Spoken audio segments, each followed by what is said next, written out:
Bonjour à tous. Et nous sommes réunis ici ce matin pour faire une assemblée. Une assemblée générale d'information. Pas une assemblée comme vous avez l'habitude de faire, non? Le président fondateur de l'OPG SGT a dit sur guérison traditionnelle a des informations capitales apportées à votre niveau. C'est pour ça qu'il a demandé que vous soyez la seule antenne. Ok. Yo no toto bino anyi no kulo. E no be bobo la bobo yi yo chu yi binaje chombio. Iba bale o imi awaso toto me to la ni sud guérison la toto me Jimmy dogorem. Ya khonu kudo le chino no ma ido yino anyo. Meshame alo eji don ko ile elogbo idon mi dogorem ni dije. Ok. Un ordre du jour qui a été validé. Premièrement, il y aura la salutation secrète. Ensuite,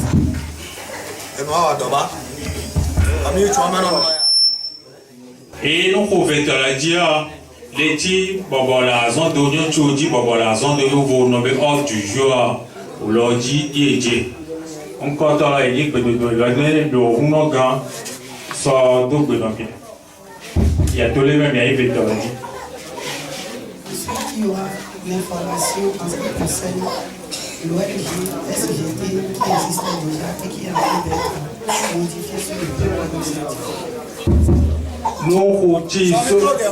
nous so toto men ti o bono me wenu jela sur di guérison wana chole me nous cho ile nu oh, la prénom hier et l'union vétolo.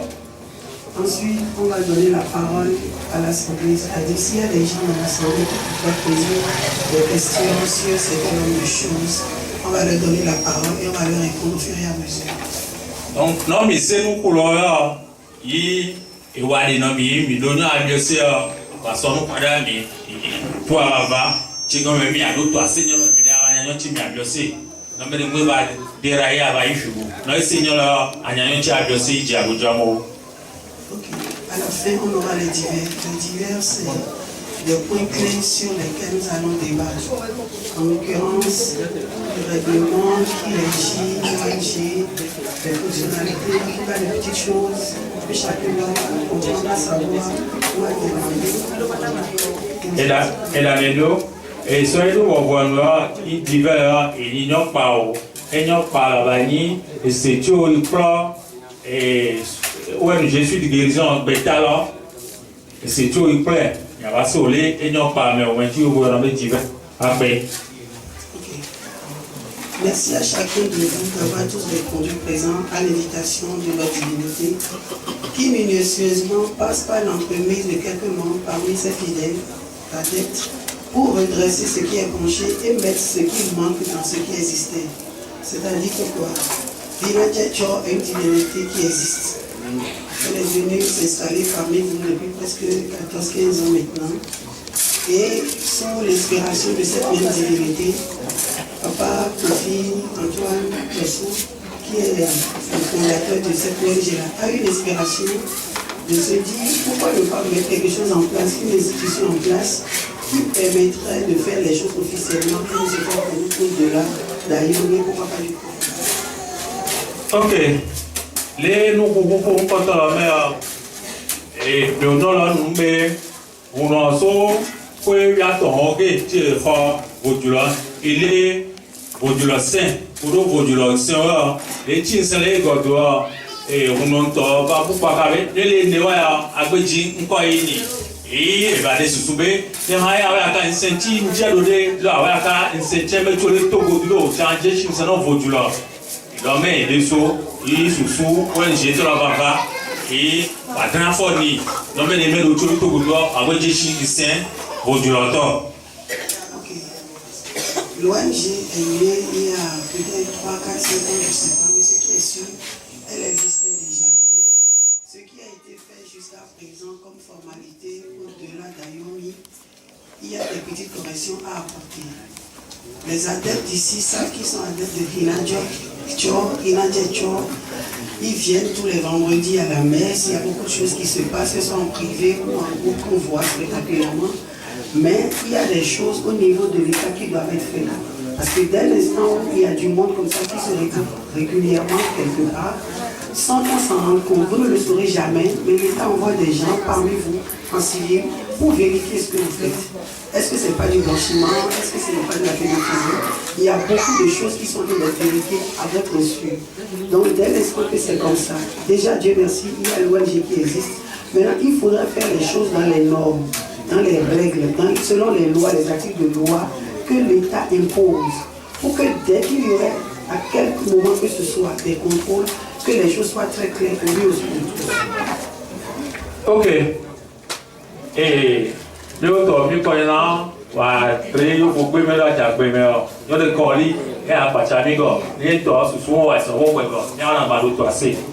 Et surtout, sous sorti, on a des meilleurs. Non, et quand on est à Fossoué, il y a Fossou à Foudou, à Fossou à Djichoulé, et la grande fois est du cœur. Nous, Tiro, Bétamo, Bonahameto, Nomedoli, Imiano, et Shibati, mais Banole, vendredi de Katou, et les Loaga, Saint-Saint-Vaudou. Et il y a Fossou à Djichoulé, à son Maro Durobio, mais au Chile Loaga, mais à Dono Nomelo, non Nomelo Doubé, il sort tout mettre le Sorwani. Et les croyants mères, les titres de nos merci. Les démarches ont déjà été faites, certes. Je ne sais pas, et je suppose que les adeptes et les membres, tous ceux qui viennent ici les vendredis, en tout cas tous ceux qui fréquentent Inadjetcho à travers Papa et Antoine, savent, ils sont au courant qu'il y a une ONG qui existe. Mais est-ce que les choses sont faites dans les règles là? Est-ce que l'État est au courant? Oui. Des démarches ont été faites. Mais malheureusement, il y a des petites choses qu'il faut forcément redresser. Il y a des non-dits, il y a des dits, mais pas très clairs. En tout cas, au niveau de l'État là-bas, après vérification, on a constaté qu'il y a beaucoup de corrections à insérer, à ramener et à forcément mettre dans les documents existentiels de l'ONG. Donc c'est pour cela qu'on est là ce matin. On va vous indiquer, on va vous dire, on va vous conseiller par rapport à ce qui se passe. Oui, l'ONG existe. Oui, Inadjetcho existe. Mais ce n'est pas deux choses. C'est une seule chose. Inadjetcho, le découlement de cette divinité, c'est l'ONG. Une ONG qui soigne les gens. Hormis le fait qu'il y a beaucoup de choses, des miracles qui se produisent tous les vendredis. Et même hors les vendredis, parce que parfois, il y en a qui le vivent en privé, qu'on ne sait pas forcément. Il y en a qui font des expériences à leur niveau, au-delà même du Bénin. Parfois, on ne le sait pas. En tout cas, moi, je crois. Merci. Il faut que chacun de nous ici présent comprenne et inculque dans son mental que l'ONG est la suite logique de Inadjetcho. L'ONG, c'est le moyen que la divinité a choisi pour mieux travailler par Papa et les femmes qui l'entourent. Ok. Et selon Wanalomé, et Wasusurusa, non, ONG Lorodo, mais les mouvements Didier, ça la Gauboya, Boudimé, Fidoli, Watrash Sonou, et elle a pomme à une corps. Et tout pour me le Wanacho, il y a Walemea, Wanamioto Yato, il a eu Togodou, il garde Bougonomi, il a une corps. Les clés de maintenant à boire, mais la toute du souvent, il faut que chacun ici se sente concerné par ce qui se passe. Tous ceux qui sont là présents, même les absents, un retour leur sera fait forcément. Mais il faut que tous ceux qui sont là, en ce moment, se disent intérieurement et obligatoirement qu'ils ont le devoir de faire pousser l'ONG très loin. Par le pouvoir. Ok. Et il me va par wana de karikati miawa wana la ido no mechi pro betala so inko me de vale mu kwa kuna mea mu kula akontre be mu kuje chinda hole e pro wana la so inko e so so kwaji no me ho mi atoru ne de ko kuchi America wa ne inchi akro wonu je la so yi nko le gogbo le togodu. OK. Personne ne connaît la dimension spirituelle de Inadjetcho. Tout le monde va s'arroger ses pouvoirs, ses grades et autres. Mais je dis, moi personnellement, pour la petite expérience, Je ne vois pas qui que ce soit qui puisse le décrire. Je ne sais pas si c'est déjà montré à quelqu'un physiquement, mais sachez que Inajecho n'est pas la propriété de quelqu'un. Inajecho est là pour travailler. Et c'est ce que j'ai compris. Et c'est ce que je constate. Je suis venu ici peut-être parce qu'il le veut, mais sachez que nous tous, nous sommes là. On va se donner la main les uns les autres pour pouvoir pousser l'ONG très loin. Si SGT va au-delà du Bénin, au-delà. Quoi ça? De Ayomi, c'est Inajecho qui vous sera reconnaissant. Parce que vous l'aurez aidé, vous lui aurez facilité les choses dans ce qu'il a envie de faire. Il veut travailler, mais on va lui faciliter les choses par papa, par l'énergie, par nos comportements, par notre moralité, notre disponibilité et notre générosité dans nos comportements mutuellement. Ok, et nous pouvons et nous avons dans le sens que on a le temps et adore. Si nous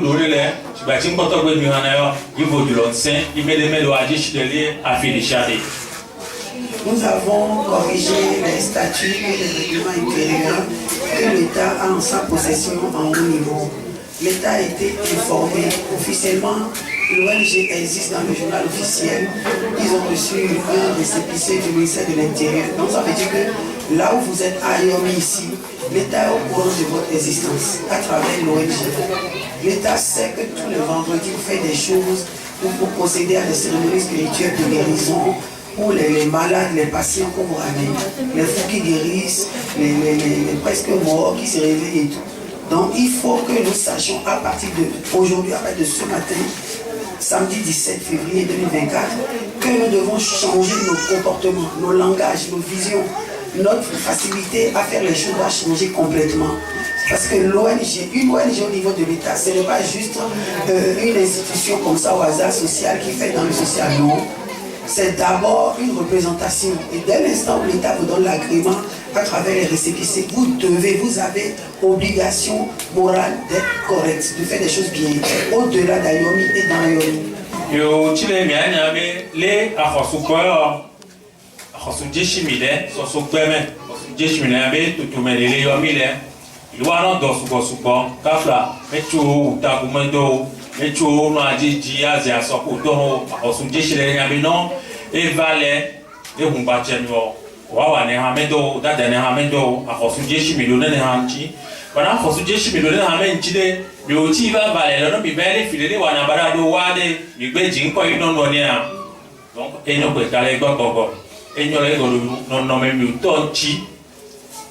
non mais le temps qui nous garantit les filles à voir à bout de port un bien reçu déchiré tu sais reçu du son ya ba va combattre et one day ni là et ça on va nous produire quoi produire bon temps donc comme il y a trop non mais support.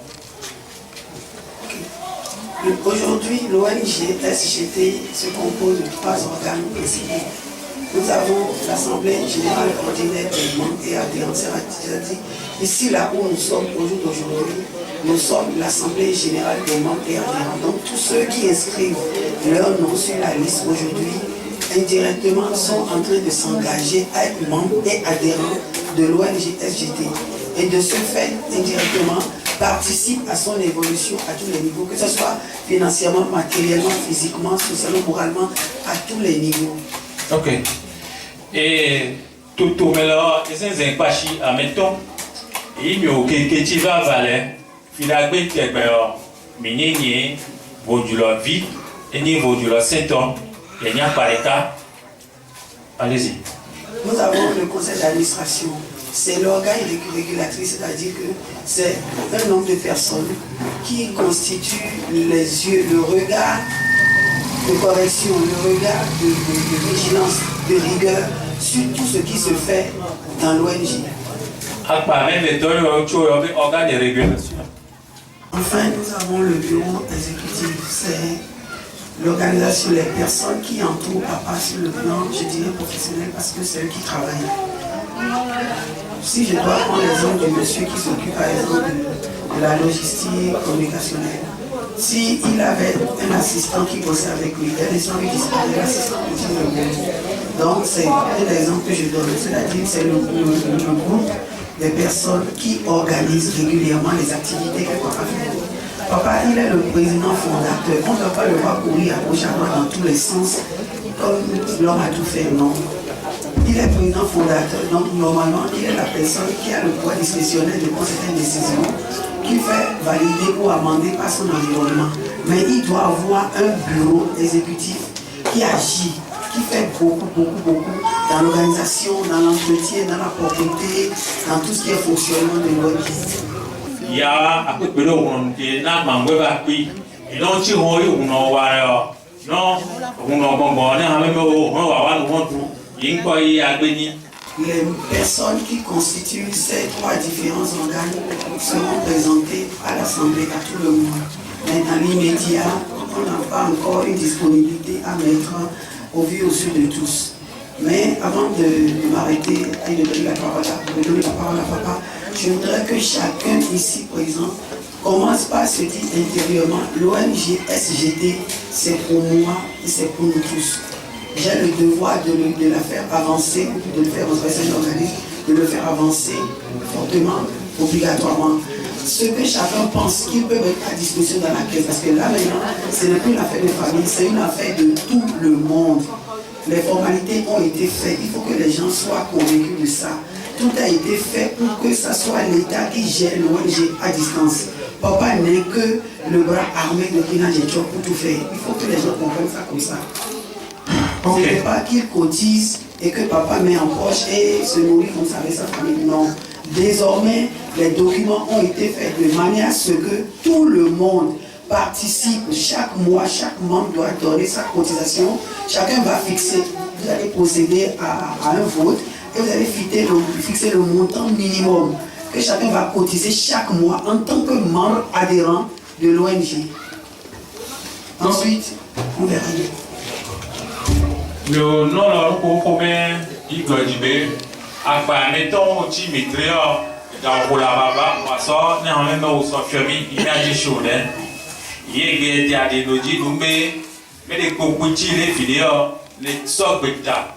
À terre de l'équité, il a des choses d'or, il doit y aller, les rien de la inco, et le bénin ah ouais, mais les filets, il y a l'obé et d'or. Et bien nous, il y a baba. Et mieux de l'eau, il y a deux coups. Il y a un Eureka, il y a un Gigman, il y a un Chair, un Anoye.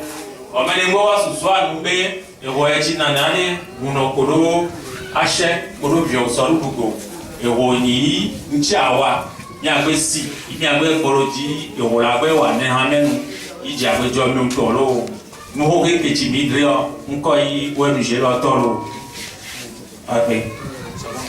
Yo tao cái này nó là mình sẽ nhau chiều nuôi ông luôn cái cha thì nó như thế nào về nó mày đôi nhau đẹp giờ xe mày đôi nhau đẹp nó à có đây gì à họ này có đồ mà mày giờ xe xe đua à mình đâu đôi nhau đẹp à đồ chi nhiều em bảo mình bảo tay mình nhau chiều có đâu thấy không thấy sao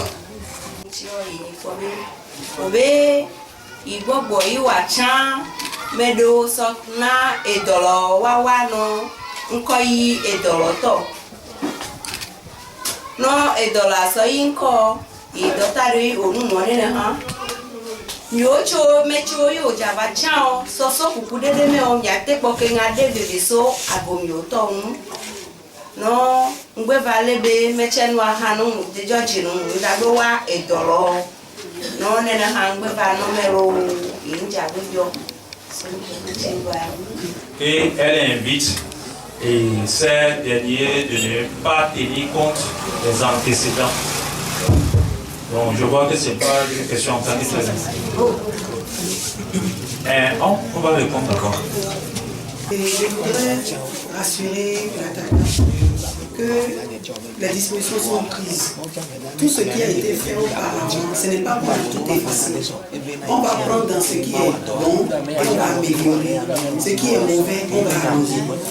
Les gens existaient avant, il y a des gens là qui font du bon boulot, il y en a qui sont engagés mais qui ne font jamais rien. On par rapport à la moralité, la disponibilité des gens. Parce que n'oubliez pas, c'est ces gens-là qui constituent la vitrine de l'ONG à l'extérieur et devant l'État. C'est très important. N'oubliez jamais le facteur État qui a désormais le regard sur vous ici à Yomi. La police viendra, les renseignements généraux viendront, les fiscalistes viendront, vous serez audités à tous les niveaux. Donc il faut que ceux qui entourent désormais papa à ce niveau dans l'ONG soient des gens propres, avec une moralité exemplaire. On ne va pas les fouiller leur vie, voir que c'est des gens qui tombent dans les bars, qui se saoulent la gueule, ou bien c'est des femmes de mauvaise moralité. Ça ne va pas être possible du tout. Désormais, l'image de papa circule avec des gens corrects autour de lui. Donc on prendra dans l'ancien pour réparer et faire le meilleur. Les côtés ils vont. Mais oui, on tient pour sa mère, pour lui, pour la pour lui. Et il y a drôle là-bas, il y a drôle là-bas, à bord du Chini. Puisque amène au choix, mais il y a un temps fort, il y a des Johnson, Sarada et Gauba, Sarada et Jutanen. Et il y a Baba, et son jour au thème Baba, avec le génie, avec un métier, mais un mot de droit. Avec un pas au sous Gauba, avec un mot de droit, il y a un avoir les miens. Donc, il y a un budget, mais le port. Amon les emails à pointing. Donc il y a seul au bois en fond. Il y a les mains. Alors, nous avons à inaugurer. Je remercie la 6. Nous avons la loi que nous, qui n'a pas qui pour me donner les tickets. Il y a des dames à musique. Alors, la loi que nous, maman qui sort à forme sur l'autre coquille, ne mérite pas. Il y a un peu comme le pula singava pour les éléments, ils sont chez le soldat de Tarelo Taragui et Harocha Besso et Butaro, il va pour domino.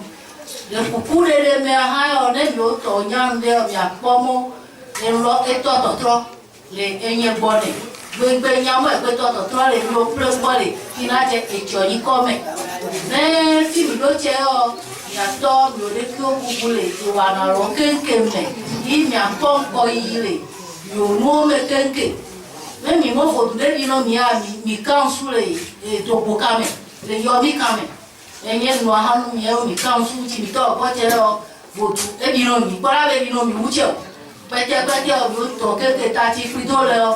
Agbẹ̀hẹ̀ ìyọ̀nà bú kéèké asọ́hẹ̀rẹ̀ lẹ́gbẹ̀lẹ́ náà tó mọ̀ yóò yàn ń sùn kùsọ̀tọ̀ léńdè kéèké mi àpídò òun vọ àgbẹ̀tọ̀ bárabára mẹ́rẹ́jẹ̀ sí ọ̀fọ̀fọ̀ tó yájẹ̀ sí àgbẹ̀tọ̀ bárabára mẹ́rẹ́jẹ̀ sí àgbẹ̀tọ̀ bára í alásọ̀bọ̀tọ̀ òun ọ̀rọ̀ múlò ìjọ kéèké ń bí ayé yìí tí mi bọ́lẹ̀ lẹ́kọ́ ìdé ìpò ẹ̀ má lè fòdù ìdé ìwúkọ́rùn kan lè wọ́n ti yẹn ń pọ̀ chẹ́jọ ìlú on est ma wagalo no tu es so tutalo isiafi mo wagalo no bide ma wagbe no ko kila je tora no ko keke wa pe do binuro egbe kiyeju ido beno anino kulo. Je vous salue tous. Ndelo enyo sukorego. Je n'ai pas grand chose à dire. Wa drando e ebejo jinoyecha. No wa drando fitinu mileo na kel ble pero na khani kedine dobe ya o sa una ini gano el lopling bacha bodunto boduno adran rodu pame ja ko home no veto inyabe endrado momo ilene aiko asome loje aiko mo kwa baduna meni fiatu ya glen lo yi atojiji nja biosebe no chane ne hame ore ko yi mi ba ton ko yi poko ba ko be mezi o fi ato adon lo rara godo yi vale gogo menire e se lo na mo be ave di tile no me doa anyone des erreurs au niveau des gardiens, c'est impossible qu'on le change. C'est sa question. La loi prévoit qu'il y ait avertissement et il y ait sanction. On sort comme une famille. Quand quelqu'un fait quelque chose qui n'est pas bien, on le prévient, on le sort de rentrer dans les rangs et ensuite on avise. Si quelqu'un est nommé et qu'il a des comportements contraires au règlement intérieur, interne de l'ONG, le conseil d'administration va s'asseoir et décider de ce qui adviendra de cette personne. S'il faut la changer, s'il faut la remplacer ou carrément laisser, ils vont décider. Mais tout de suite, je ne peux pas sauter dans le vide comme ça et nous dire quelque chose qu'on va le faire moi. On peut prévoir qu'on va l'avertir, on peut lui faire payer des amendes, on peut lui demander une quarantaine, ça dépendra de ce que la personne aurait commis. Voilà. Ok. Dadalo et Gomio non le ji nous et c'est nous non mais les bêta au les mains non koto les ji bêta la ido adresse l'oni et non mais on dévalé et c'est l'oni et c'est le que nous koto madame pas fotani ni on averti le décès c'est go nti afeti wa et c'est ti huyo asa edi non wa ko yabe déjà c'est olu to tumele kare ko na hami oji to tumele abatu ko adisi mais directement même la temps afin ha adisi ko on a avertissement pa chaîne ti ebele jo abasa se di e bi te me tu ko na mi yo abali ti lo i ko be mi o i mi bele no mi o nya o volta que no uno ko do mama si e a ko ko ta i ko yo uno de mi wa ba ti ti ko be a so fia mais tu le voudras il est ça là donc non il a des gens il doit bien papa na ko no play yo ti ne be na no no o ba ti ti a ko me pa ka yi me ti o lo so do bi lo mi a do no me lo mele gba ba me ki ja yo so meche ni ja o so meche o de so ni mi a do no me ti o so akpla do melo i enu la yi ko no mi nje ti mi wa jo enu ganga e no mi o lo fi do mi o ba ele la ka ya ko e ni no mi o le mi o kwe le wa we enu la yi ko i mi wa ka fule me o ina je to nta pe do ka e me ti o sa fon lo la yi ko i enu la yi do lo nu ya lo mi o no o ba cha me lo me le pe me ki jo so me je pe me je le ma he ya no ko te. Elle a invité toute l'assise d'avoir le respect pour les responsables qui seront élus prochainement. Et elle nous invite à s'aimer l'amour dans le couvent de Kinadjetcho. Merci. Bon, il y a un débat ici. Non. Bon, bien sûr que nous. Vous pouvez. On a le cas, on le connaît et nous. Et nous qui avons battu pour une première fois, maman a déplacé. Il y a un assisté, il y avait une idée pour une bonne nous n'aimons pas. Mais moi, il y a un banendé, mais il dit là, vivre à l'endroit, nous n'avons pas. Il y a un pas foulé quoi les filles. Manière que maman est bien fou, bien tout le connaît, il y a assisté pour le suivre. C'est un petit débat, il y a les fonds. Et nos vies, Robert, et suivre ma vidéo. Bref, nous pouvons, nous, l'hypocrisie, belle ou non, football et moi-même. Et de deux, les autres gamins ont installé Avinat Tchomé, nous, il y a un CA. Mais nous, il y a là qui développé, parce que, à Messia, nous on a un peu caché, et il y a là où il y a, les Kébélaïndo.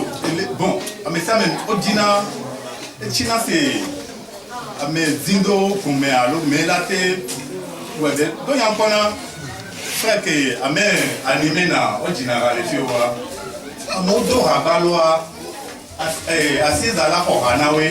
Bon, et nous, les Tchatia, mais de père, et sort à.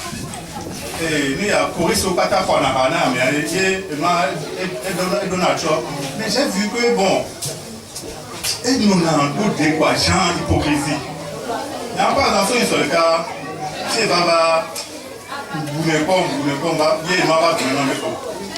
Ah, mais nous, papa, Kouta, mais nous, nous, c'est que amour que nous sortons, jour que pour nous la toute première fois, moi, comprenez, papa, allez, bébé, on leur dit, là, notez. Et nous, collégiens, m'a dit qu'on venait, moi, non. Tout à l'heure. C'est que la manière, allez, pour nos chaleurs, allez, mais pour nous, mais au moins, on est à 2 ans. Et quand je suis reparti à la maison, jour en par exemple, Le lendemain, il m'a appelé, jouant que les gars, et les gars, on lui dit, ah, au Japon, mais quoi, et niveau qu'à au lieu. Comme si des, vont dire à l'onde les ouais, quoi. Sinon, mais il m'a défendu au monde. Il y a quelqu'un qui va tourner de là. Allez, une pomme, et ni à doigt, cérémonie, au doigt. Le 10 janvier, que va y a, ma pérontio. Et bien, il y a quoi? Parce que, à mes plombs, et pour la médaille, il y a un peu de on peut dire là, il ne faut pas parler pour parler. C'est que nous il faut le faire après ouvert et puis sans arrière-pensée.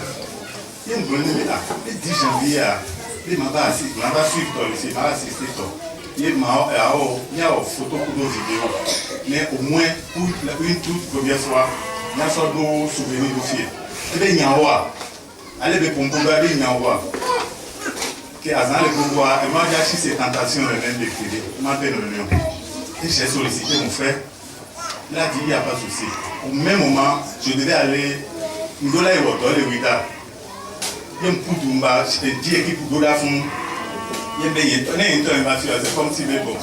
Et non, et là, on parlait de. Ma part, pour finaliser le truc, c'était encore calé. Et je lui ai dit, papa, nous doit aller intention que nous là. Moi là dedans non. Bref, non. Allez pour la mais aller c'est que je sais que le tournant mais je vous jure même si nous le découragement va non doit aller et là va non doit. Non, si les gens l'assistaient depuis le temps ils ont créé le truc là, ils seront plus à ce niveau. Et on va de faire mais après il a l'intention d'agrandir le truc jusqu'à un niveau de... Et depuis là, par exemple, il y a une bonne volonté d'amener où on est. Mais on est alors on rêve. Sous nous entier. Même les bureaux qu'on a créés, il y a nos créés bureaux, et allez, c'est que Georgina met lumière quand le bureau anti. Sinon les gens vont intégrer ce bureau, ils vont les choisir, mais ils ne feront rien. C'est que la pauvre naïve quoi. Bon. Mais quand tu es dans un bureau, il faut assister le bureau, il faut assister. Ce n'est pas que Améa là pour discuter nous, la bonne. Non. Il est là seulement comme président, comme le fondateur de la chose. Et nous les porte-à-porte, vous avez tous droit à ce qui va là tous les Akénaté Chobé nous. Mais pas les filles au patatoire. Ni ma no susube papa elle nous allez tata mon doigt no joke allez ko ton papa là le gouvernement non c'est plus ça. Et Georgina allez niveau de gouvernement mais yo le tout dit des doigts et explique no patana. Et nous bien les filles allez au gouvernement mais pata mi solo mi aloko jibe et nous pays n'y a mais pas toi. À monsieur avec dollars nous contribuer des parce que maintenant nos coins nous là non. Par contre, pour moi, les grands ils sont ça. Les grands étaient donc quoi de payer à ma honte. Nous allons nous dire que nous allons faire un tel job. Ni ne oser, ni nous vendre, ni nous assister, ni nous vieux quoi. Il y avait des abdominaux, merci mon frère. Dedans, il a souligné l'hypocrisie d'amour qui règne ici. Donc c'est ça, surtout le reste, il a aussi traduit ça et tout le monde a compris. Je voudrais abonder dans le sens de monsieur le photographe et faire une petite remarque. Chacun vient ici, mais je ne pense pas que quelqu'un vienne pour le beaux yeux de papa Antoine. Non. Vous venez ici, c'est pour la divinité. Tout le monde a au fond de lui une déception à un moment ou à un moment donné. Moi, je sais comment j'ai atterri ici. Je suis venu 100 fois, ne dois rien du tout. Et la personne qui m'a amené ici ne peut même pas entendre aujourd'hui que je suis encore là. Elle ne va pas croire. Mais pourtant, au fond de moi, aujourd'hui, ce que je me dis, je me rends compte que l'esprit m'a peut-être amené juste pour ponctuellement aider papa à faire quelque chose ponctuel et puis repartir. Remettre un peu d'ordre dans ce qui concerne ces formalités au niveau de l'ONG repartir. Parce que moi, je ne sais pas qu'est-ce que je suis venu faire ici en décembre. La façon dont les gens y conduisent ici, c'est légendaire. Mais moi, je ne regarde pas ça. Je voudrais vous dire, ne prenez pas ça pour vous. Papa est débordé, il est gentil. Et donc, dès qu'on met un violon d'allô, elle est belle, et bien nous, il y a divinité à bord, ambassadeur et ma fille. Amenez les dits là, si en temps normal c'était aussi facile, le coton serait rempli de grenadiers. Avant tout, on a tout dit, mais on n'a pas vu de grenadiers là-bas à Ouida. Non. Les milliards que Talon a déboursés récemment pour faire la fête des vaudous, je ne pense pas qu'on a envoyé 50 francs ici.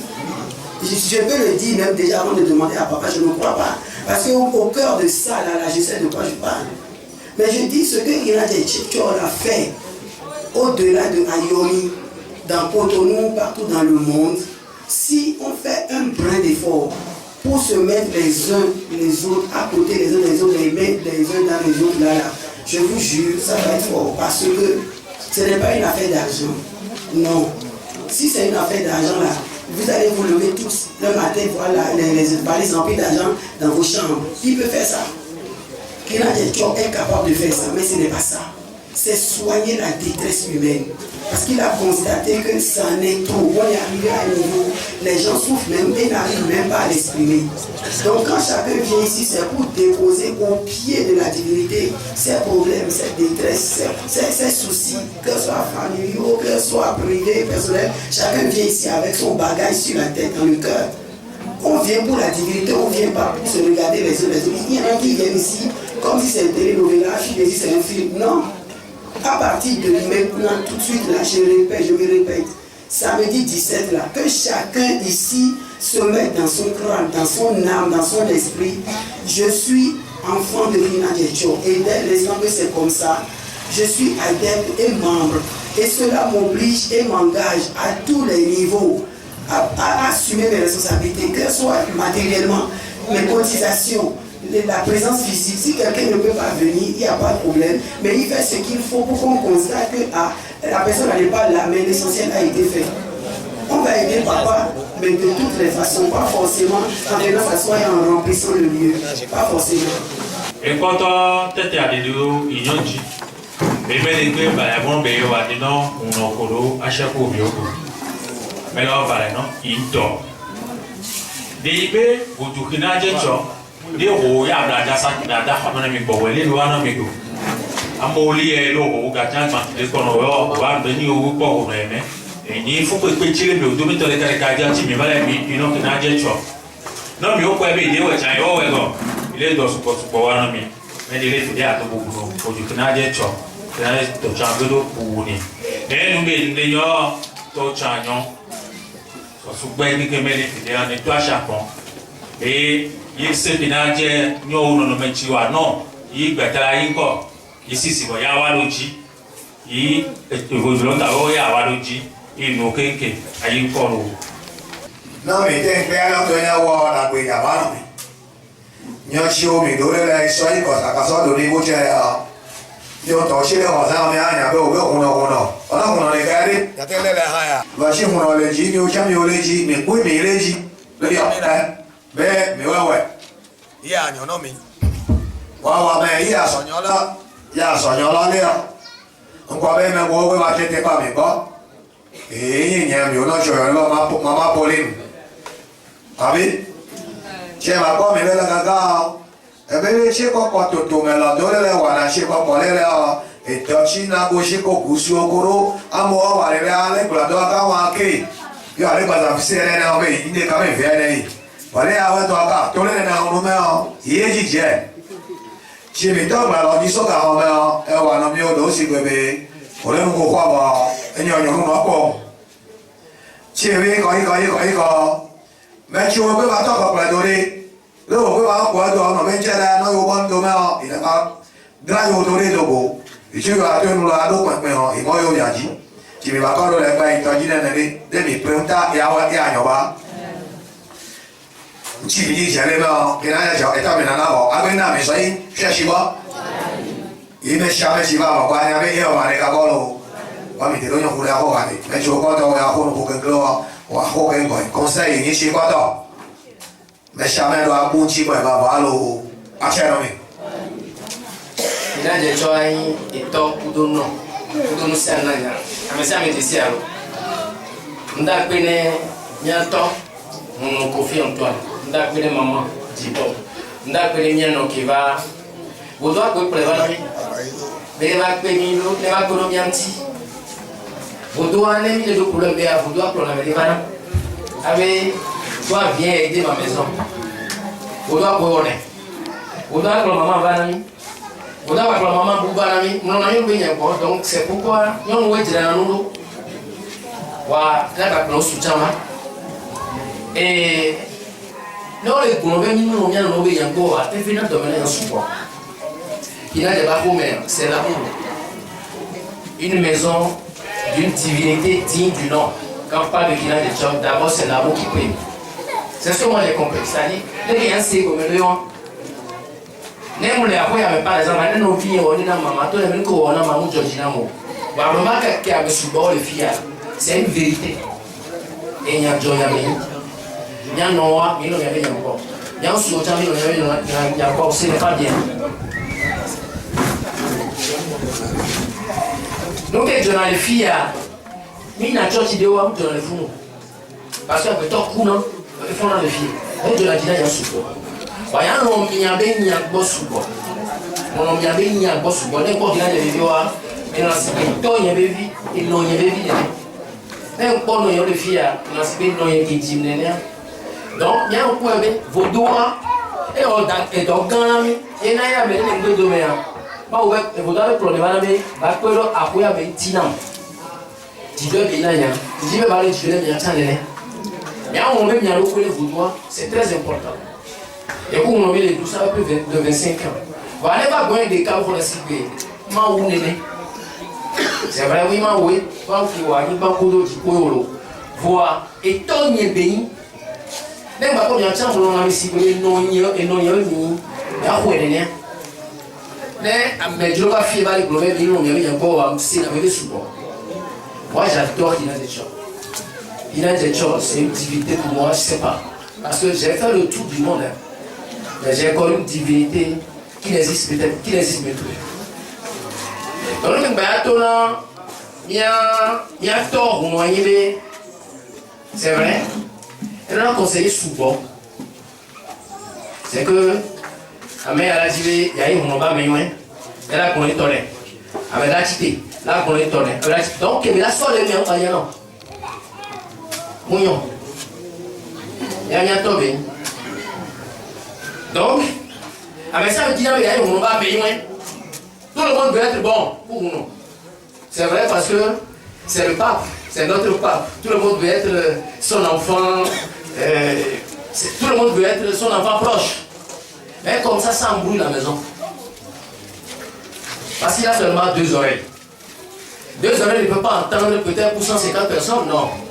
Mais c'est qu'elle a sur les mains. Donc je lui demande d'avoir un cercle restreint de conseillers. Cercle restreint. Par exemple, aujourd'hui, a réduit le poste de conseillers. C'est pour lui, il y a plus de 300 postes de conseillers. Oui, Talon, quand il est venu là, il a réduit ça. Les conseillers embrouillent le président. Mon dit le secteur des cas, là le conseiller des cas. Secteur artistique, il est artiste des cas. Avec les artistes, ils sont en tant que conseiller artistique. Ça s'arrête là. Donc, domaine des cas, les conseillers de l'année. Mais souvent, il a un mauvais domaine. Parce que il veut tout faire aussi à la fois. Maman a dit quelque chose qui m'a impressionné. La maman a dit, mon soeur ne peut pas tout faire. En voulant tout faire, non, le temps ça devient médiocre. Ça devient zéro. En voulant tout faire à la fois, tu vas tout détruire. Et là, il y a un mec qui l'a abonné, tu vois, me dit, mais si elle est au toit, c'est parce que comme elle est mise dans un thé ou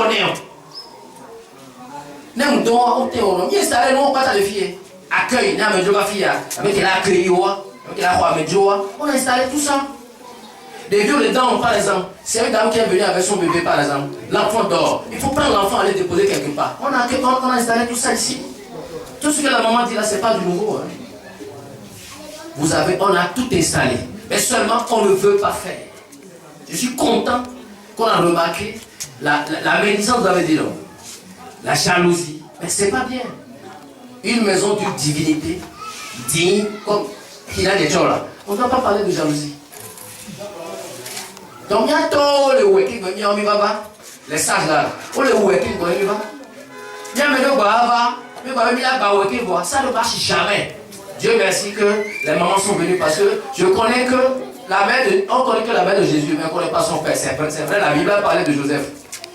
Mais c'est la mère de Jésus qui a porté la grossesse de Jésus et l'a couché. Ça veut dire que c'est pourquoi la femme, c'est le sel dans la sauce. C'est la femme qui fait toujours bien. C'est pourquoi j'aime la femme. La femme ne tue pas. La femme ne fait que régler. La femme est douce. La femme est bien. La Vierge Marie. C'est elle la maman qu'on connaît de Jésus. Mais c'est la Bible qui a parlé de papa de Jésus. Mais j'ai doigté la maman. C'est pourquoi les femmes qui sont venues ici, c'est la divinité qui nous a amenés. C'est pour régler quelque chose de bien. Donc papa va réduire le cercle de conseillers et rester en... Parce que lui là, son niveau nous dépasse que pour le toucher même là, normalement on doit avoir peur. Quand vous touchez, vous ne pouvez pas toucher au boni comme ça. Or lui dépasse au boni 150 fois. J'ai même instauré dans cette maison où pour rencontrer même au moment là, vous passez par la secrétariat. On te donne le ticket avant de le rencontrer. Il est à Cotonou, soit il est ici pour le voir. Il y a une équipe qui doit travailler pour lui. Pour le voir là, c'est pour régler les problèmes ponctuels. Parce que c'est le pape qui est là. C'est pas moi, c'est pas évêque, c'est le pape qui est là. Pour ça, on doit le respecter. Il doit se donner le temps parce que bientôt, il y a des bancs, il y a encore sous bord. Même les yeux ou moi, il va dire, ça c'est clair. Voir, c'est le corps.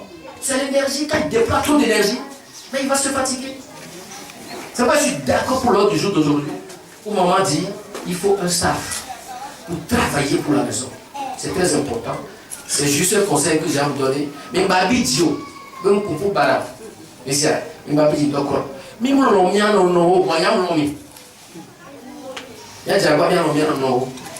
et on va donner le pouvoir aux femmes de gérer encore cette fois-ci. Merci.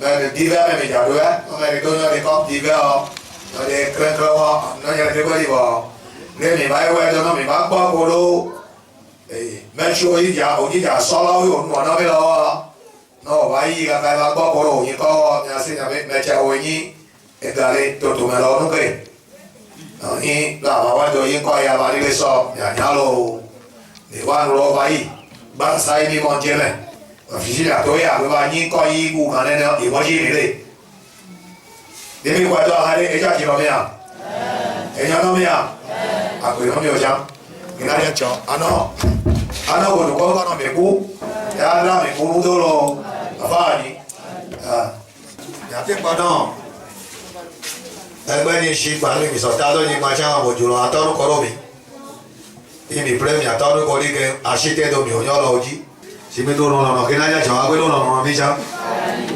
mais tu vois il va quoi non mais tu ne peux pas non avoir non prend il n'a pas abandonné il tient jamais là quoi les bonnes dans va savoir vers via trois ici et bien il dans l'eau azalaka gogo non mais bon on va pas venir là au côté là au deux à y bon sous le vieux temps il y a vacances mais et il y a quoi dans chi quoi non mais non qu'il n'a pas job et já où il est donc on va s'en donner non mais avec jamais les temps rien c'est le cas ben et gars non et si le non qu'il n'a pas job il y a ça dans ce souper donc on va aller pour il y a bon sous le vieux temps non mais va dire on va faire la main mais ça ça chi les temps il y a si bon il y a c'est le cas donc tout le monde est là on va dans les cas Messia, notre Messia, à notre donné. Passons avec quoi de l'homme, j'ai adoré faire c'est pour les vacances prochaines. Et notre divinité, pour la cérémonie qu'on fait dans les autres couvents, c'est tous les ans. Mais Hina Djor réclame tous les 3 ans, tous les 36 mois. Donc, cette fois-ci, c'est tombé dans les vacances. Et le comité va s'installer bientôt et va choisir les dates. Ça ne se fait pas en une seule journée, ça se fait sur 3 mois. Quand on commence aujourd'hui, ça continue jusqu'à 3 mois. Donc c'est le comité qui va s'installer là, qui va choisir les dates. Voilà.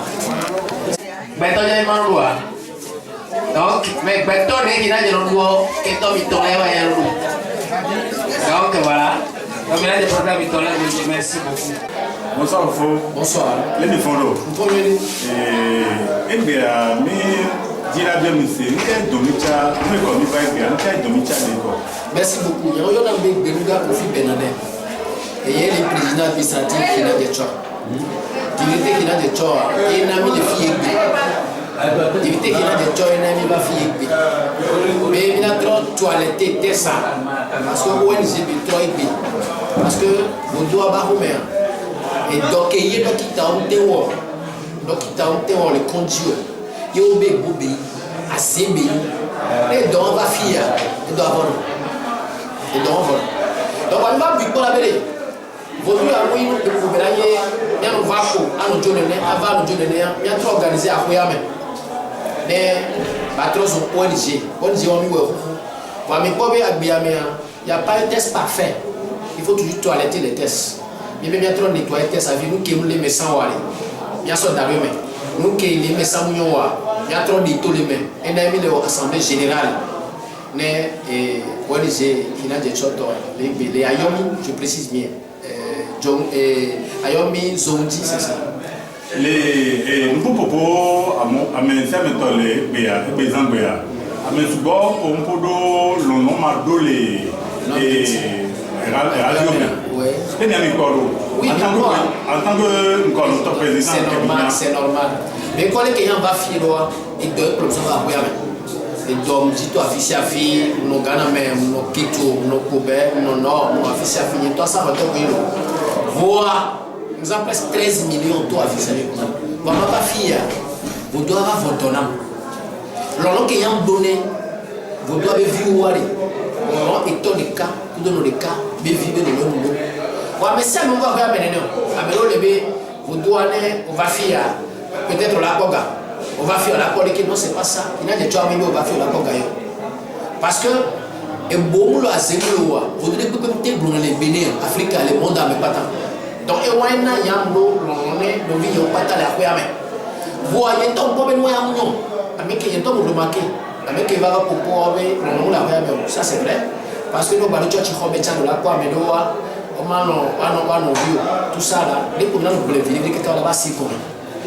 C'est vrai. L'on nous les avoir ou à béton, on me dit le cas de l'école. On a souvent on prend la fille, ça va. Quand vous voyez ça on ça va. Vivre que vous là-bas pour prendre non. Si il y a conseil que nous là na radio Batam. En tant que président. Conseil que nous avons et Rabi qui n'a de tort animé, qui n'a de antobé ni animé non. C'est comme le nom de Dieu. Le vrai nom de Dieu c'est l'amour. Qui n'a de tort, c'est une divinité envoyée par Dieu. Si Dieu est amour, il n'a de même est amour. Donc pour ça, il y a un lecteur qui n'a de même pas tabelé. Ni non, il y a un de tort vieux, c'est victoire, il y a plus de on est le roi non.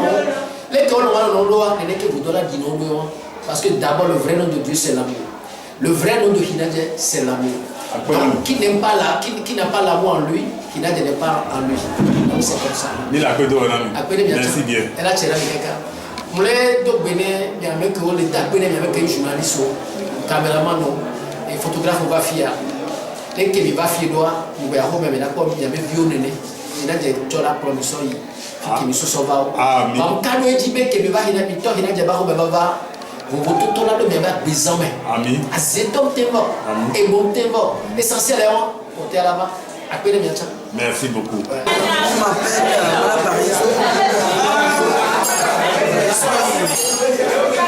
j'étais auparavant il y a quelques années, 2-3 ans d'années, la SP de notre ambassade à Paris et la chargée de communication de l'ambassade.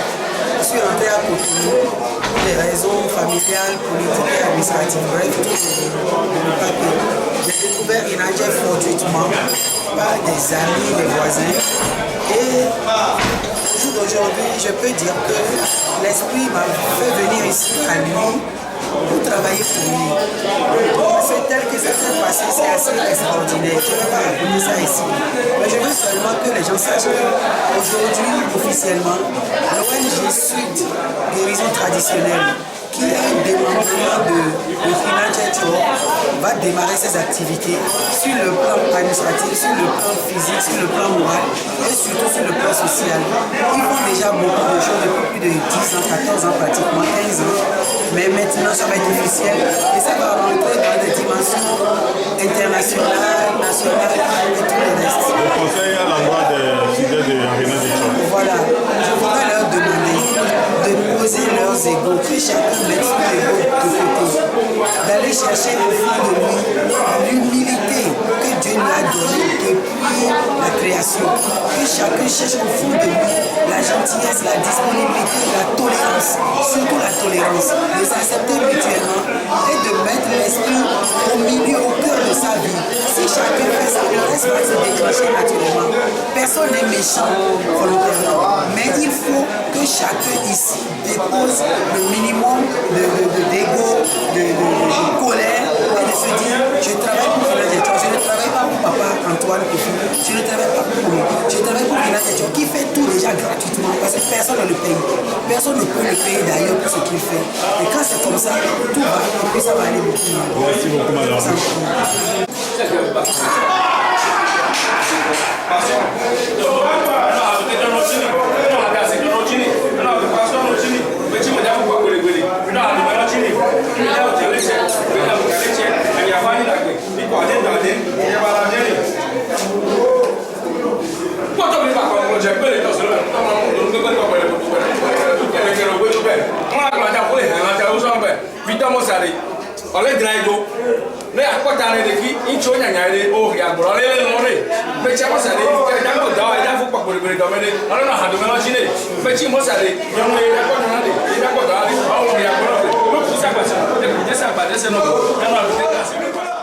Let me follow. Et midi là, je suis. Maman, tu bois à quoi c'est dans les et aller me donner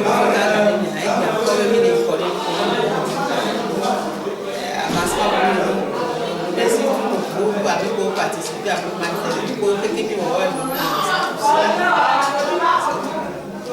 Les mipo susu que me dit là de kudo avio ne ONG avec quoi yo. Il commence non sans comme il est acheminé, on arrive vers la fin. On a nous promis de dire il connaît pas les enchaîner sur les quoi. Donc comme ONG a déjà une fois la police est là, on a comme les il a plus d'or là. Ah mais si d'accord. Il y a peu joueur. Il y a même pour le plus gros divinité entière, on nous satisfait. Il a plus d'or là. Bonjour madame. Bonjour. Présentez-vous s'il vous plaît. Donc je suis France-Marie Céleste. Je suis en déplacement voyage au Bénin. Et c'est pas la première fois que je viens à Yomi. Des amis, donc la dame qui était là, m'ont conduit jusqu'ici. Et voilà, je tenais à revenir en signe de remerciement pour ce que j'ai obtenu. Comment vous avez trouvé l'ONG? L'ONG bien, c'est vrai que il y a une force à leur donner, il y a une réelle force à leur donner, parce que dans toute chose, il faut une organisation. Et que je pense qu'effectivement, si ce lieu trouve l'organisation dont il a besoin, ça ne fera qu'accroître et développer cette ONG. Soyez-en remerciés. Merci. Bonsoir monsieur. Bonsoir. Ils font gagner. Ici tout bien.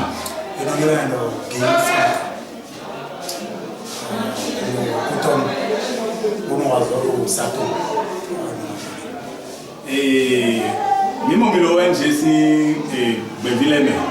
Ni si time mi moi mi divide mi sero ONG on. Mi demi di rien. OK, ndeme di yo so ya, ndeme di yo ko ya. c'est lui mais na bio il plein de les ton mais ni do moyen ni de les bo sorti to il est ejahado odo afoji mi dio ko ni silei ni ko gan le mi dio bo no e comidio et c'est tout totalité bon nous sommes les sources. Vous pouvez me donner un autre à Bouvillers. Bouvillers, au bout de nous dans cette voie Bouvillers, mais nous laissons vous donner des comédies, les soyons nous mettons des sous, les soyons nous mettons des sous. Bon nous laissons pour donner, bon nous moyens, mais déjà il est con. Mais des tafas faut dire nous mais des mais nous leur mettons les pour donner. Et ouais, non, mais nous connaissons. Merci beaucoup. Les deux bonhommes, papa. Les deux fonds. Et Djilania et Aleni Wakaka, ou Njiaba, Naïmene, Bififia. Yahweh. Et nous, que Mito, nous, que Nchivivio, Nchivivio, il nous donne comment. Tu me tords, il y a des choses, depuis 15 ans. Et bien, mi wa wa no la to la ya do le me e bu so ru ya na bu so ru ya ta so ru ya no to no la ya do mi ji ji ru shi ko no le nya wa do ko ni ko no ke ta ke support ni lo bu yi mi ba na no no ba bu su ko be sa le nya wa do yi o ju lo ado ko yi kele o ma jo le pla do le me no ja se vi ma wa yi de ba ba no be nchele de nya so wa mi ja so bodo abio adulo ju ko be mi wa ne nga nu le ni ko le ba ba ko mi no ati awon do ni no mi wa nya na mi to ne nga wa na te pa te ko ke no mi o cho le no wa le on ba mo na nya se vi ni e ju bodo to ya se vi ni i bo ju lo gbe ri do wa do no no mi le se mi abe nu ko ko le ke o le communication mais abe mi dine e o fifia mi dila o la créer bureau que la te plomi Miami qui fondateur, non, Miami qui fondateur, et non toi, Monsieur Antoine Kofi, mais nous avons passé une fois. Et Milo Azando, nous avons TP, ni à réunion qui vient sur désigner à moi, le Lévidia ou le désignation. Il y a pas ça, ça fait vivre. J'écoute moi, et Maya Mobenane, tel jour, à ça, avec un dogo, il y a ça, bureau. Nemi so bureau avoir ya ba hen boda mo donc bureau mo ja bureau électrifié mi aba ouais la mais ça me ben kumo mi a tient les mi bole dadevo mi bole dadevo on mi ba ya ya to ko la no be bon ya be bureau a e ya fa le bureau mais nemi ba tient bureau a si bi ale amon pompo do bia nemi ba de bureau ne ale nya mi susu le kundo ye mi ba de bureau ne ye amedio valley ye on va aller tikudo et bureau avec son zoom aller au lac Plomido et toi là ni au bordeaux sur ce dit doit et sous est-ce que nous prévoir nous y a des règlements de haut qui a été sanctionné sanction de haut les ténats mais n'est pas et c'est les bureau que mi dawa et donc mi matin so bureau avec que mi vérifier go ne mi vérifier mais on me dit mi so bureau a kodo a bureau la majani ami ja ko avec la te wa na debido la so ne mi so me ane se ki mi so so e mi na ye mi do ne be ko gbo ane mi ma to je ba dale dia e se ki la po ya règlement la to ne règlement la ye ji ne la règlement je ji ne a e to la ya me se po bon e se a po ya ne nu ke be que Djibouti c'est la bonne. Mais la todo là. Merci. Merci beaucoup. Après, il y a des gens là qui veulent il faut pas là-bas. Après, pour y aller, il y a des gens qui il y a des gens qui voir nous la vie de nous. D'accord, bonjour. Mettez des signes. Là, des signes. Le coton. Et d'où est l'aide? Apina de chobe. Apina de chobe. Radio me amé on y le. Na go si apina de chobe si. E be zambe a ke mi le wo le si. E be a mi ono bobori. E ke na so bujo de lati no ju le bujo bo ibi bobo ko ni wa ibi. Apina de chobe radio me a a foklen ke o po le yan tu. Yo le susu ka o le ji l'école de ce soir. Susu quand les dîners radio on est pas dans les ne jibe na de to ya to ne yin ko ne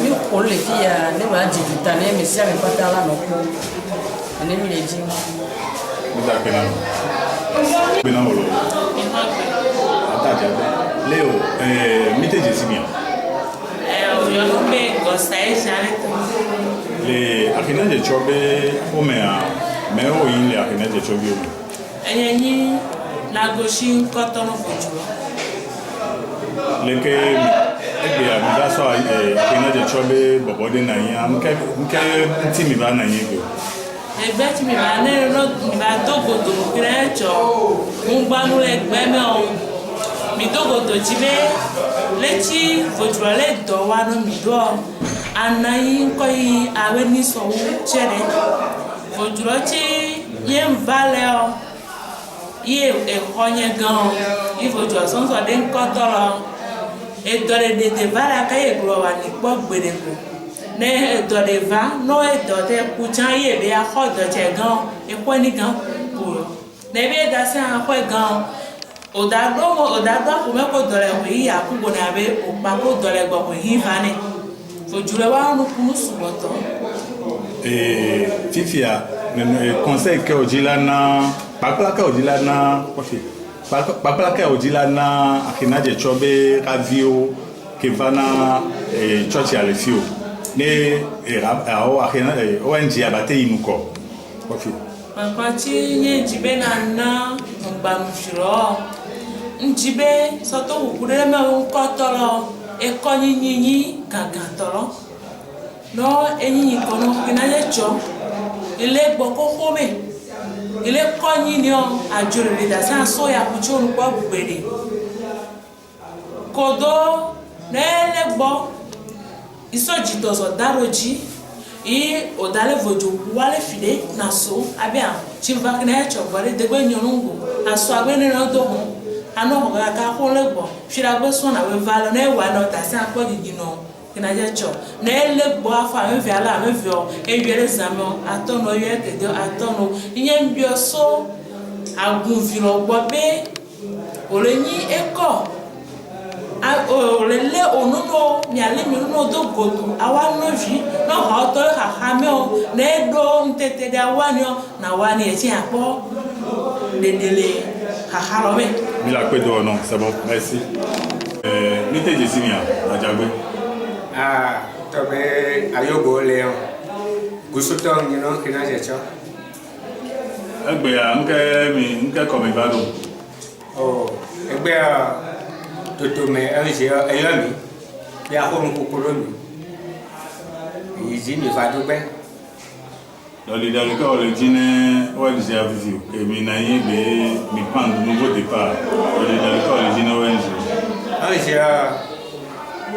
nyada pe kare ni ape gangan tolo na so to mamaji aka agoso to egbe itolo nunu gbero ti e pa provide esa pe so do no bo e go meni be de vicesity mi sele pinane chogbo busio nagosio agofio so surtout ngban kenke de vicesity mi se o ONG va vabe ya comme yoso de viser rodi ngba be ONG va non mi dak benam merci programme de Jessimia yo nombe Sodowe Samuel yenyi organisateur Canada cho dipigere toto me kemi wa egbe ya mite secondaire toto me chimi wa gbenyi toto me lemni awe inko ya no ojo Canada cho kome age si ahan no inko ya bora gbe nonu si je wa me gan ku ya po vole vojo wo en tant qu'organisateur que oui ravia Totomea l'enco jine l'enco lepe ole jine ravio banodo ne do li ba na yin ba be Canada cho do eve egbon ugan voju cho mi e po che o Bon, j'ai vu, America, tu m'as foutu, ouais, bladolé, bon. Tout me la ouais, canon, fafa, ouais, kata, continue, non, blachi d'America, non, pas solution. Donc, il y a, aïe, ou chelo. Madame, mettez Jessinia. Ma chérie. Les que m'avez encore. Il t'a dans le gars victoire. Et bébé, nous que nous sommes là, mettez des mains dans mes vidéos.